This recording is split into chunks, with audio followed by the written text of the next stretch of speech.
Welcome to the HardReset.Info Honor X7, and I'll show you how to unmute ringtone volume on this device. So first let's open the settings application and then tap on the sounds and vibration. Then you'll see here the ring and notification volume panel, and just to unmute ringtones on your device you should hold and swipe to the right side this white dot.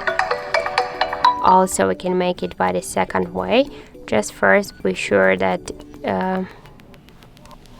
here in default volume button control you have selected ringtone, not the medias, and now just by press to the up volume button on the right side of your phone you should press up volume button,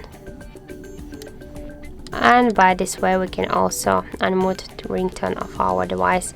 And we can make it by the third way, just press up or down volume button and then just slide to the up this volume panel with your finger, and that's it. So thank you for watching, and if you find this video helpful, don't forget to leave a like, comment and to subscribe our channel.